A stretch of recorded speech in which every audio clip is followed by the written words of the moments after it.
Sweet treat! Make a yummy apple snack.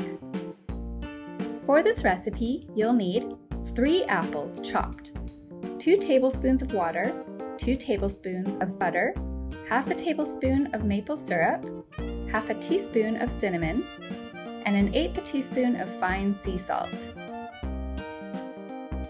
Step 1. With a grown-up's help, put the chopped apples and water into a pan. Cook on medium heat for about 5 minutes.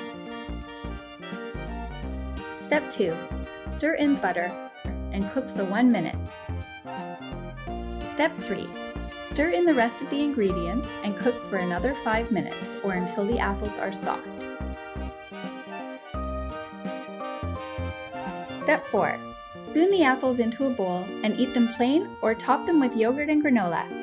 Yum!